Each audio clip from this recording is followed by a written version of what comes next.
हज़रत मोहम्मद के दौर में अरब में एक गांव था जिसका नाम फादास था। इस गांव में रुकना नाम का एक मशहूर पहलवान रहता था जो बहुत ताकतवर और बड़े जिस्म वाला था। उस जमाने में रुकना को सबसे ताकतवर इंसान माना जाता था क्योंकि कुश्ती में कोई भी इसके सामने टिक नहीं पाता था। हर मुकाबले में लोग उसकी ताकत के आगे हार मान लेते थे। उसकी बहादुरी और ताकत के चर्चे हर तरफ थे। एक दिन रुकना अपने गांव के कुछ लोगों के साथ कुश्ती को लेकर बातचीत कर रहा था। हाँ, एक अजनबी आया। उसने सबको मुखातिब करते हुए कहा, क्या तुम लोगों को पता है कि मक्का में एक नबी तशरीफ लाए हैं? उनका नाम मोहम्मद है। वह अल्लाह के सच्चे रसूल हैं और उन पर आसमान से कुरान उतारा गया है। उनकी बातों को सुनकर बहुत से लोग इस्लाम कबूल कर रहे हैं। इस शख्स की बातें सुनकर वहां मौजूद लोगों में हलचल मच गई। सबने कहा, हमें भी उनसे मिलकर उनकी बातें सुननी चाहिए। रुकना भी सोच में पड़ गया और थोड़ी देर बाद बोल पड़ा, अगर वह सच में अल्लाह के भेजे हुए नबी हैं तो मुझे उनसे कुश्ती लड़नी होगी। अगर मैंने उन्हें हरा दिया तो साबित हो जाएगा कि वह सिर्फ एक आम इंसान है। यही सोचते हुए रुकना पहलवान अपने घर लौट आया। उसका एक बेटा था जिसका नाम यजीद था। वह भी अपने बाप की तरह बहुत ताकतवर था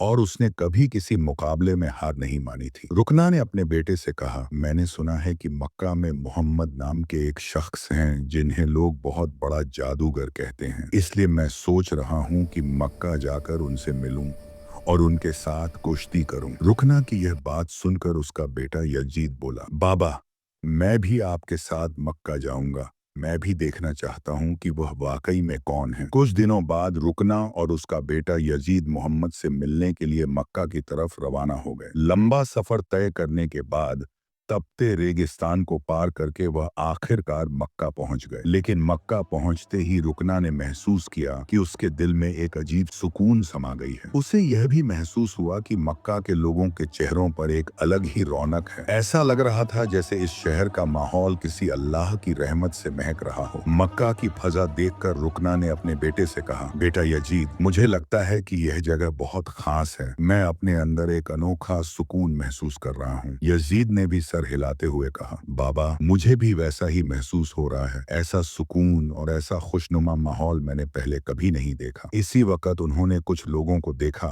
और उनके पास जाकर पूछा, क्या आप हमें बता सकते हैं कि मोहम्मद कहाँ मिलेंगे? लोगों ने जवाब दिया, आप कौन हैं और कहाँ से आए हैं? रुकना ने कहा, मेरा नाम रुकना है।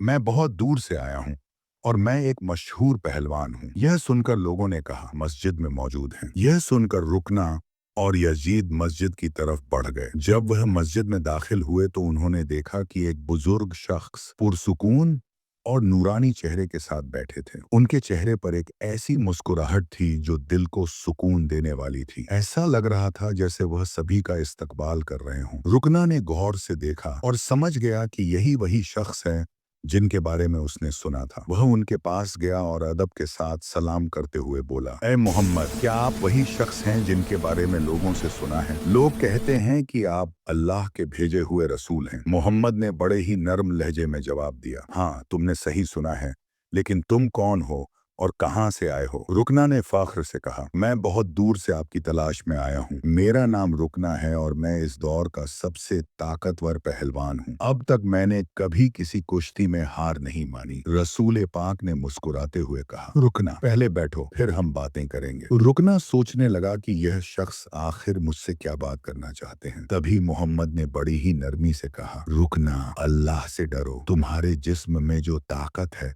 वह उसी अल्लाह ने दी है जिसने तुम्हें इतना बड़ा पहलवान बनाया है। उसी महान अल्लाह के आगे सर झुकाओ, उसी पर ईमान लाओ और मुझे उसका रसूल मानो। रुकना ने हैरानी से कहा, ए मोहम्मद, आप क्या कह रहे हैं? मैं यहाँ सिर्फ कुश्ती लड़ने आया हूँ। मैंने सुना है कि आप अल्लाह के भेजे हुए रसूल हैं और आपके पास कोई खास ताकत है। इसी वजह से मैंने सोचा कि मैं आपके साथ कुश्ती करूं, लेकिन आप तो मुझे इस्लाम अपनाने की बात कर रहे हैं। दयालु नबी मोहम्मद ने नरमी से कहा, रुकना, तुम मेरे साथ कुश्ती लड़ना चाहते हो, लेकिन यह मेरा काम नहीं है।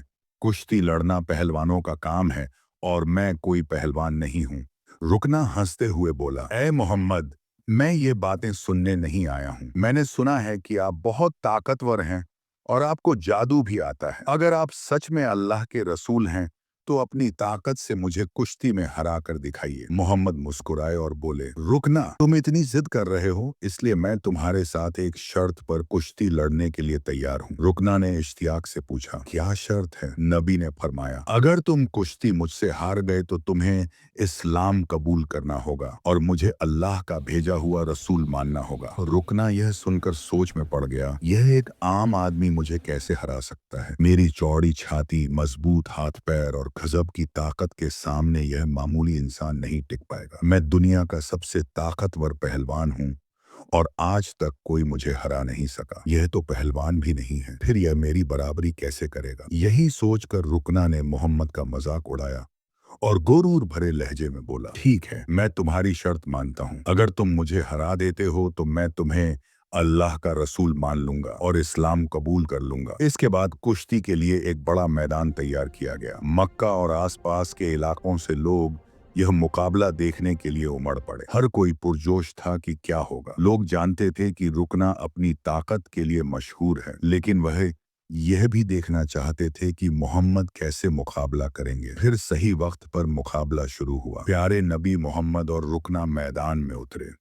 रुकना ने हमला करने के लिए कदम बढ़ाया, लेकिन तभी नबी ने बड़ी आसानी से रुकना को पकड़कर एक झटके में उठा लिया और जमीन पर पटक दिया। रुकना को यकीन ही नहीं हुआ कि वह इतनी आसानी से गिर गया। उसने खुद को संभालने की कोशिश की, लेकिन उसने महसूस किया कि उसकी आधी ताकत खत्म हो चुकी है। रसूल ने मुस्कुराते हुए कहा, ऐ रुकना, तुम हार चुके हो। अब भी क्या तुम मुकाबला जारी रखना चाहते हो? क्यों नहीं अपनी हार मान लेते और इस्लाम कबूल कर लेते? लेकिन घमंडी रुकना ने कहा, नहीं, मुझे एक और मौका दो, इस बार मैं तुम्हें हरा दूंगा। रसूल ने कहा, ठीक है, मैं तुम्हें एक और मौका देता हूँ, लेकिन अगर इस बार भी तुम हार गए तो तुम्हें अपनी हार माननी होगी और इस्लाम कबूल करना होगा। लोगों की निगाहें फिर से मुकाबले पर जम गईं। रुकना ने इस बार पूरी ताकत लगा दी और हर कोशिश की कि वह किसी भी हाल में नबी को हरा दे। लेकिन जैसे ही उसने हमला करने के लिए कदम बढ़ाया, दयालु नबी ने फिर से उसे उठाकर जमीन पर पटक दिया। रुकना को फिर से हार का सामना करना पड़ा। रसूल ने कहा, ऐ रुकना, अब भी क्या तुम्हें यकीन नहीं हुआ? मान लो कि अल्लाह ने मुझे सच्चाई के साथ भेजा है। अभी भी वक्त है, ईमान ले आओ। लेकिन रुकना का तकब्बुर उसे हार